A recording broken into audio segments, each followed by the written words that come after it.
About a month ago, we saw a number from the CDC that was startling. Suicides among baby boomers, especially men, had increased 40% in the last 10 years. In 2008, suicides really spiked. The Great Recession, mental health experts theorized, was proving too much for boomers accustomed to a successful and prosperous life. What's more, as KCPT special correspondent Sam Zeff discovered, the rate of suicide was climbing even faster in Johnson County.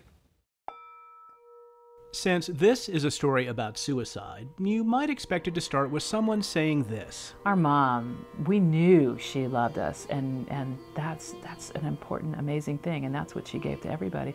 But she struggled and struggled and struggled and struggled with depression. Or maybe this. He could talk you into anything, and I wish he had talked himself into wanting to live.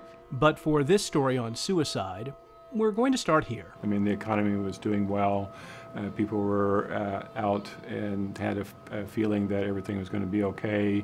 A sense of, hey, we're in good times. This is a story about how the good times ended and suicides in our most affluent communities took off like a rocket. And then all of a sudden you have that downturn in 2008, and the economy begins to go into a recession or even a depression.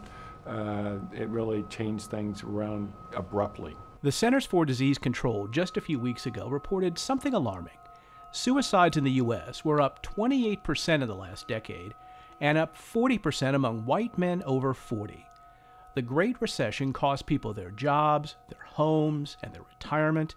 Now mental health experts believe it was literally killing them. And if suicides were growing rapidly among baby boomers across the country, they were growing even faster here in the poster boy of affluence, Johnson County. When the economy kind of dropped out, people my age that had a pretty nice life, and all of a sudden, they lost their job or they lost their house, and they lost that was their identity. And, a lot of them felt like they couldn't go on. For years, the unemployment rate and number of suicides in Johnson County remained pretty steady. But then in 2007 and 2008, suicides go up.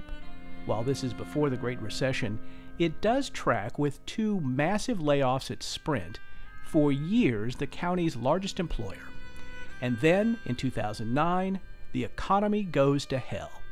Unemployment in Johnson County soars to 6.8%, and suicides follow, 68 in 2009, 80 in 2010, and 65 in 2011. Between 2006 and 2010, suicides went up 70%. Suicide is not about dying. It's about stopping the pain.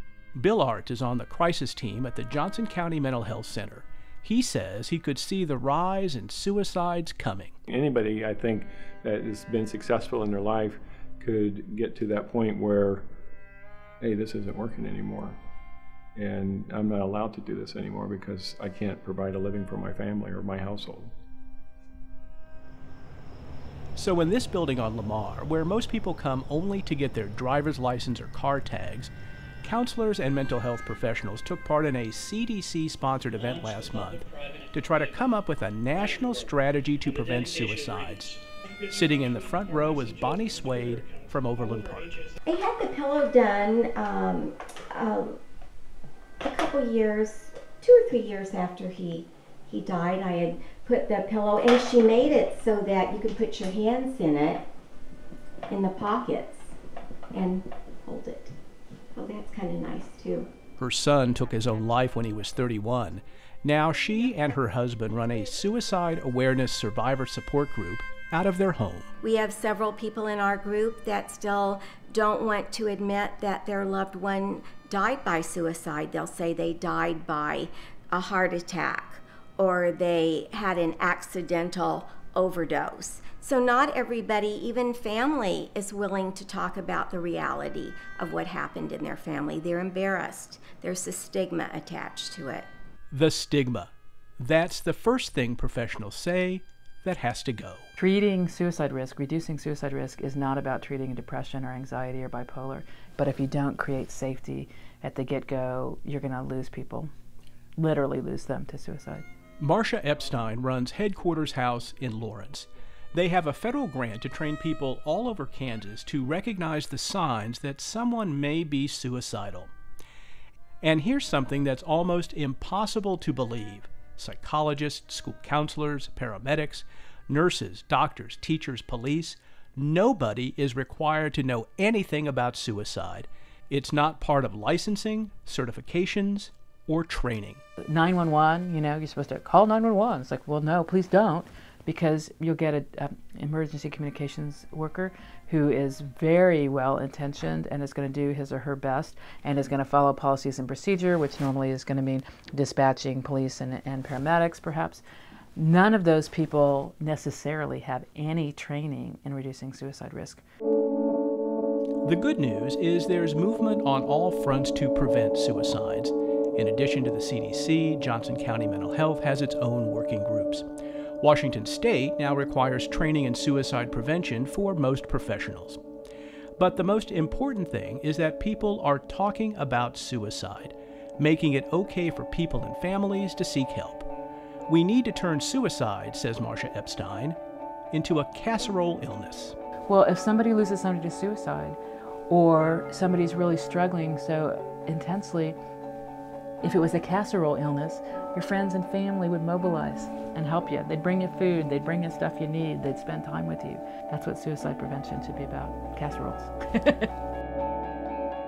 In the last 10 years, suicides have gone up in much of Kansas and Missouri. Indeed, the suicide rate in both states is above the national average. In the metro, we've seen suicides rise 38% in Jackson County in the last 10 years, 38% in Clay County, 50% in Cass County, and 66% in Platte County, although the total numbers of suicides in both Clay and Platte are small. In Wyandotte County, suicides have remained steady over the past decade, averaging about 24 a year. It is worth noting that if you or someone you know has had suicidal thoughts, there is a number to call, 1-800-662-HELP. That's 1-800-662-4357, and they'll direct you to a local center where help is available.